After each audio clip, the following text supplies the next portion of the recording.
Hello అండి విజ్ఞాన్ గారు. ప్రవస్తి ఆరాధ్య చేసిన కామెంట్స్‌కి సంబంధించి ఇండస్ట్రీలో ముఖ్యంగా ఈ సింగర్స్ దగ్గర రకరకాల ఆరోపణలు ఎదుర్కోవాల్సిన పరిస్థితి వచ్చేసింది.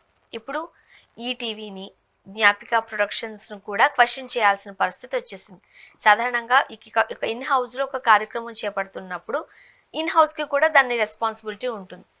సో ప్రవస్తి గారు చేసిన కామెంట్స్కి సంబంధించి అంటే డ్రెస్సింగ్ గురించి అండ్ తన అపియరెన్స్ గురించి వీటి గురించి మాట్లాడినందుకు గాను జ్ఞాపిక ప్రవీణ గారు నిన్న ఒక వీడియో చేశారు. తన పాయింట్స్ రాసుకుని మరి డ్రెస్సింగ్ గురించి, పాటలు చూస్ చేసుకునే దాని గురించి ఇలా అంటే తను ఏదైతే టాపిక్స్ తీసి క్వశ్చన్స్ రేస్ చేశారో వాటికి ప్రవీణ గారు ఆన్సర్ ఇవ్వడం మనం చూసాం.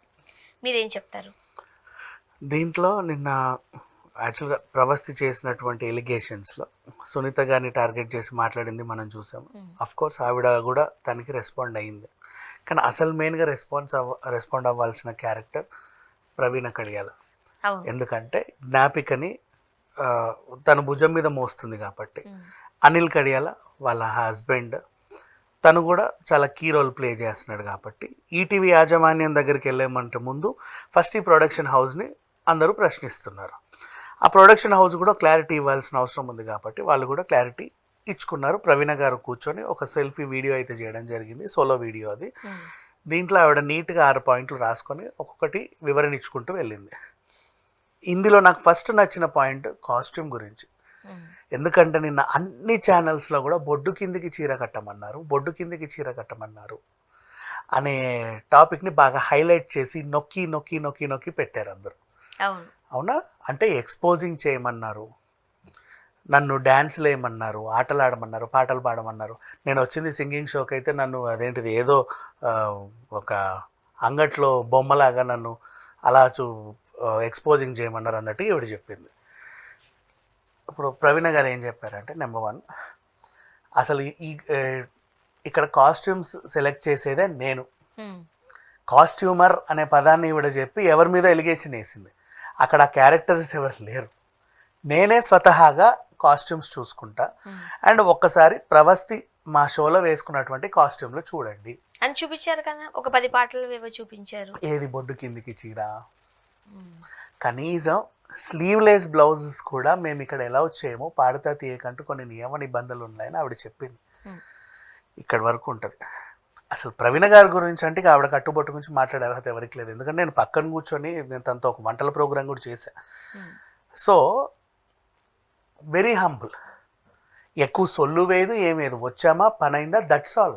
ఇంకా ఏమీ ఉండదు. నెక్స్ట్ ప్రోగ్రామ్ ఏంటి, తనకు కావాల్సింది ఫుటేజ్. డే అంతా కష్టపడితే ఒక్కో ప్రోగ్రామ్కి అన్ని ఫుటేజ్లు వచ్చాయా లేదా, ప్రొడక్షన్ నీట్గా అయిపోయిందా లేదా, ఓకే ఈ రోజుకు ముగింపు.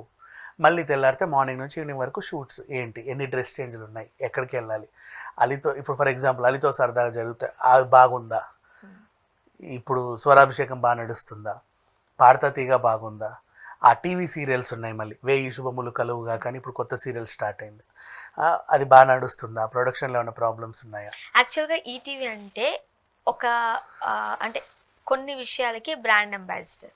సుమన్ గారు ఉన్నప్పుడు మనం చూసాం ఆ సీరియల్స్ కావచ్చు, ఒకలాంటి ఫ్లేవర్ని పట్టుకొస్తాయి అవి. ఇప్పుడు అలాంటి సీరియల్స్ మనం చూడట్లేదు. అది జీవితానికి సంబంధించిన కథలు. ముఖ్యంగా ఆడవాళ్ళు పెళ్ళయిన తర్వాత, లేకపోతే ఒక వ్యక్తి కళంకిత సీరియల్ ఉంటుంది, ఒక వ్యక్తి మోసం చేస్తే తన కూతురు ఎలాంటి ఇబ్బందులు పడ్డారు, ఇలా జీవితానికి సంబంధించిన సీరియల్స్ తీయడంలో ఈటీవీ పెట్టింది పేరు. ఇప్పుడు మనకి మిగతా ఏమొచ్చే అత్తగారిని కోడలు చంపేడాలు, కోడని అత్తని చంపేడాలు, ఇవి తప్ప మనం వేరే సీరియల్స్లో ఈటీవీ సీరియల్స్ అవి కాదు. దాని ఒక సెపరేట్ జోనర్. మళ్ళీ మనల్ని పక్కన పెట్టద్దాం, ఎందుకంటే దానివల్ల చాలా ఎలిగేషన్స్ ఎదుర్కోవాల్సి వచ్చింది ఈటీవీ. బట్ రేటింగ్ దృష్ట్యా దాన్ని పక్కన పెట్టేస్తే నెక్స్ట్ జ్ఞాపికలో ఒక సీరియల్ కావచ్చు, ప్రోగ్రామ్స్ కావచ్చు, మళ్ళీ ఈటీవీ స్టాండర్డ్స్నే క్యారీ ఫార్వర్డ్ చేస్తూ ఉంటుంది జ్ఞాపిక. ఎగ్జాక్ట్లీ, అవును. ఇప్పుడు మనం చూస్తూ ఉన్నాం. దీనికి మీరు నేను ఇంకొకరు చెప్పక్కర్లేదు. ఆ ప్రోగ్రామ్సే మన ఐ విట్నెస్ దట్టు 1-2 సంవత్సరాలు కాదు, దశాబ్దం నుంచి నడుస్తున్నాయి. ఇంటర్వ్యూలు చాలా మంది చేస్తారు కానీ అవును, అలీతో సరదాగా అలీతో జాలీగా ఇంటర్వ్యూలకు ఒక ప్రత్యేక స్థాయి ఉంది. అదే అంటున్నా.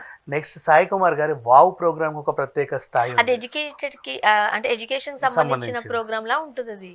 అండ్ అందులో ఆ బొమ్మలోకి వెళ్ళడం అందరికీ నచ్చుద్ది. నచ్చుతుంది. అవును. ఇట్లా కొన్ని కొన్ని ఉన్నాయి వెరీ గుడ్ షోస్ వీళ్ళు రన్ చేసేది కూడా. అసలు ఎక్కడ ఏం పెట్టాల్సిన అవసరం లేదు నిజంగా చెప్పాలంటే. వీళ్ళు ఈనాడు యాజమాన్యంకున్న అంటే చిన్నప్పటి నుంచి ఆవిడ కూడా చూసింది కాబట్టి ఈటీవీని బాగా, ఈనాడు ప్రొడక్షన్స్కి ఎలాంటి వాల్యూస్ అయితే ఉన్నాయో సేమ్ వాటినే క్యారీ ఫార్వర్డ్ చేసుకుంటూ వచ్చింది. ఇప్పుడు సుమన్ గారి టేస్ట్ ఎలా ఉంటుందో వీళ్ళ టేస్ట్ కూడా అలాగే ఉంటుంది వంటల్లో కానీ అన్నిట్లోనూ దేంట్లో చూసినా. సో అట్లా చూసినప్పుడు బేసిక్ అండ్ వీళ్ళ అమ్మ చేతి వంటకు కూడా వచ్చే గెస్ట్లు ఎంత ఎంత పద్ధతిగా ఉంటారో తెలుసా. కొంతమంది గెస్ట్లే రిపీట్ అవుతూ ఉంటారు, చాలా బాగుంటారు. వాళ్ళని చూస్తే వాళ్ళని చూడడానికి కూడా షో చూస్తూ ఉంటారు. అట్లాంటి మాట్లాడే భాష అంటే ఎంటర్టైన్మెంట్ కాదు, అక్కడ ఏదో ఇస్తున్నాం ప్రజలకి, మెసేజ్ ఇస్తున్నాం పబ్లిక్ అన్నట్టు చాలా మంచి మంచిగా టిప్స్ చెప్తూ మాట్లాడుకుంటూ హాయిగా వెళ్ళిపోతాయి ఆ ప్రోగ్రామ్స్. నెక్స్ట్ మళ్ళీ ఈ పిల్లలకి పాస్ చేసిన ఇంకో ఎలిగేషన్కి కూడా ప్రవీణ గారు కౌంటర్ ఇచ్చారు. అదేంటంటే పాటలు సేమ్ సునీత గారు చెప్పింది, సింగర్సే మాకు ఇస్తారు, మీరేం పాడతారో వాళ్ళకి తెలియదు కదా, వాళ్ళు దేంట్లో కంఫర్ట్గా ఉన్నారు. వాళ్ళు 4 పాటలు ఇస్తే దాంట్లో వీళ్ళు సెలెక్ట్ చేస్తారు ఛానల్ వాళ్ళు, ఇది మనకి సూటబుల్, ఇది మనకి నాట్ సూటబుల్. నెక్స్ట్ వాళ్ళు అది పాడతారు. దానికి మళ్ళీ వీళ్ళకి ఛానల్కి ప్రాబ్లమ్స్ ఉండకూడదు, ప్రోగ్రామ్ నుంచి ఆ సాంగ్ కట్ చేయాల్సిన అవసరం ఉండకూడదు, ఇలా అయినా దాఖలాలు కూడా ఉన్నాయి. నువ్వు ఇవే సూపర్ సింగర్స్ కానీ సరిగమపాలు కొన్ని ఎపిసోడ్స్ చూస్తుంటే అదేంటో వాళ్ళు పాడలేదే ఈ ఎపిసోడ్లో అనిపిస్తుంది. నెక్స్ట్ వీక్ లాస్ట్ వీక్ వచ్చిన స్కోర్స్ వీళ్ళకింత అని చెప్పేస్తారు. వాళ్ళు పాడలేదేంటి మరి ఆ స్కోర్ ఎలా ఇచ్చారని కొన్ని డౌట్స్ ఉంటాయి. బట్ మర్చిపోతారు, చాలామందికి తెలియదు. కాకపోతే ఏంటంటే అవి కట్ అయిపోతాయి ఆ సాంగ్స్. ఛానల్ యాజమాన్యానికి కొన్ని కాపీ రైట్స్ పడో లేకపోతే ఏదో చిన్న ఇబ్బంది ఉండవు. ఇప్పుడు ఇళయరాజా గారి పాటలు పాడడానికి లేదు, అసలు అది అందరికీ తెలిసిన విషయం. ఇలా కొన్ని ఉంటాయి. కొంతమంది సింగర్స్ అలా కాపీ రైట్లు పేటెంట్ రైట్లు పెట్టుకొని ఉన్న వాళ్ళు ఉన్నారు. ఇప్పుడు మనో గారి పాటలు అనుకో, ఆయన ఇచ్చేస్తాడు, పాడుకోండి అయ్యా బాబు మీ ఇష్టం, ఎన్నైనా పాడుకోండి. శైలజ గారికి మీ ఇష్టం పాడుకోండి. స్మిత కానీ సునీత కానీ బాలు గారు కానీ వీళ్ళకి ఇబ్బందులు ఏం లేవు. కొంతమంది కొన్ని ఇబ్బందులు ఉన్నాయి. సో వాళ్ళ పరిధి మేరకు వీళ్ళు కూడా అవి సెలెక్ట్ చేసి పాడుతూ ఉంటారు. ఇవన్నీ కూడా టెక్నికల్ ఇష్యూస్, ఇవన్నీ నీకు అనవసరం. నీ పాట నువ్వు పాడు, లేదు నేను ఇదే పాడుతానా నువ్వు పాడు, మేము కట్ చేస్తాం.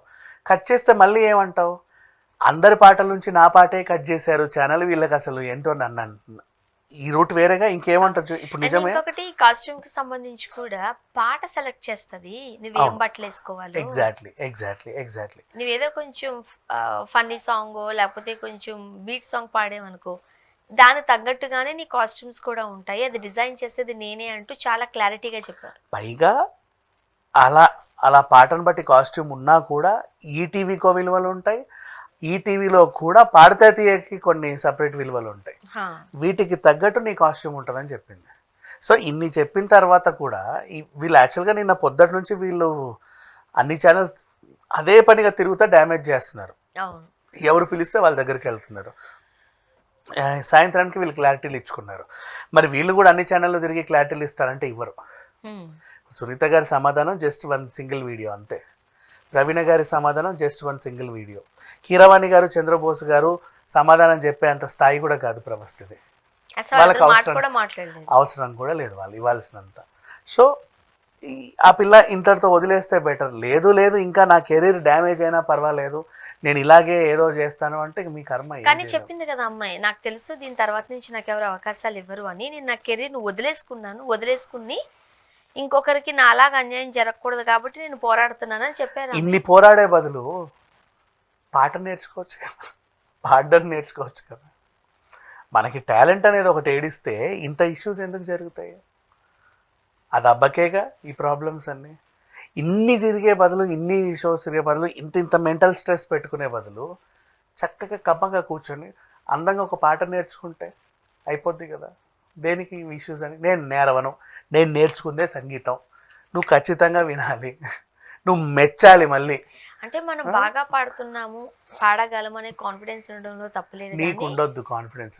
పక్క వాళ్ళ కన్నా నేనే బాగా పాడుతున్నాను, లేదు సార్. దీంట్లో ఒక ఎగ్జాంపుల్ చెప్తా చూడు. కొంచెం ఇబ్బంది. ఒక ఎగ్జాంపుల్ అలా చెప్పి అమ్మాయిని తప్పు పట్టాలని కూడా అనిపించట్లేదు. నాకైతే అనిపించింది. ఒక ఎగ్జాంపుల్ చెప్తా చూడు. నువ్వు అద్దం ముందు కూర్చొని నీకు ఈ కలర్ డ్రెస్ అంటే ఇష్టం, ఈ కలర్ టాప్ బాటమ్స్ అంటే ఇష్టం, ఈ హెయిర్ స్టైల్ అంటే ఇష్టం. ఎంతసేపు ఉంటావు నువ్వు అద్దం ముందు? 2-3 minutes. నిన్ను రోజంతా భరించేది మేము కదా. అవునా? ఎందుకు మా అయితే అర్థం నీకు నచ్చుద్దిలే, కాదనలేము. నీ ఫేవరెట్ ఫుట్వేర్ నీకు ఇష్టమే, ఫేవరెట్ డ్రెస్ నీకు ఇష్టమే, రోజంతా భరించేది మేమేగా. నెక్స్ట్ నువ్వు ఒక పాట నేర్చుకున్నావు, నీకు బాగానే ఉంది, దాన్ని విని భరించాల్సింది మేము కదా.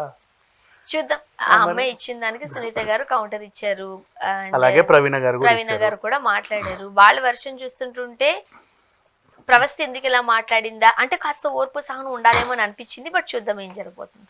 Thank you.